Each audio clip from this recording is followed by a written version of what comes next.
This video is sponsored by PCBWay. They offer a variety of PCB services ranging from standard PCB to rigid flex. Simply upload your Gerber files for a quick build time and amazing quality PCBs.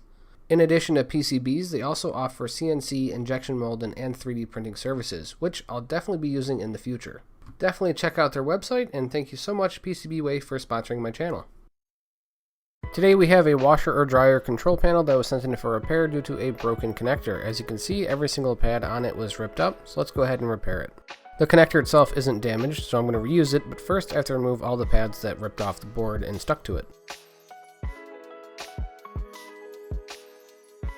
I want to rebuild the anchor pads for this connector so that way it can withstand the force of plugging in and unplugging a cable. To do this, I'm going to remove solder mask that's covering copper that was running to those broken pads, so that way I can solder a piece of solder wick across that vacant pad to recreate a new pad.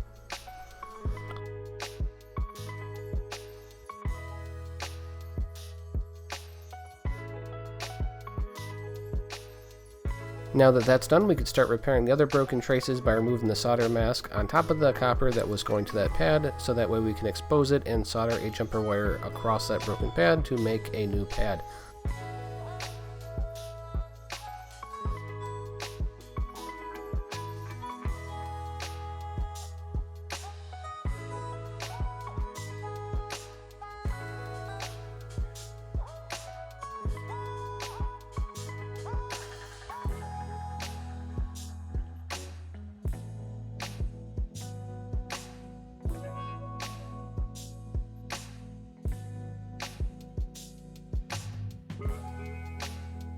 With all the traces underneath repaired, we can now put the connector back on top using our new anchor pads that we made out of solder wick.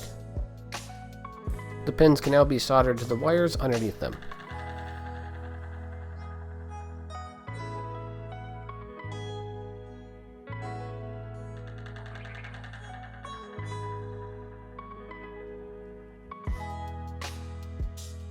I only have 3 traces left to repair, and to do that I'll be using insulated 30 gauge wires so that way I can route them directly to the resistors that the traces were leading to.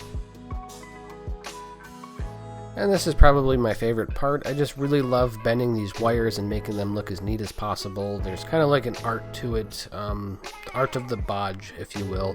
I really enjoy it. I think it's relaxing and a lot of fun to do, which probably doesn't sound too sincere based on the tone of my voice.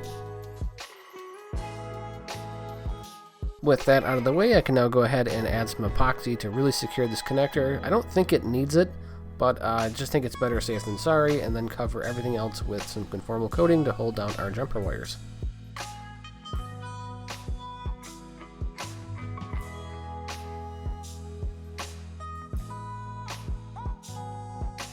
Since I was only sent the control panel, this is as far as I can take this repair, but I think it's going to work just fine.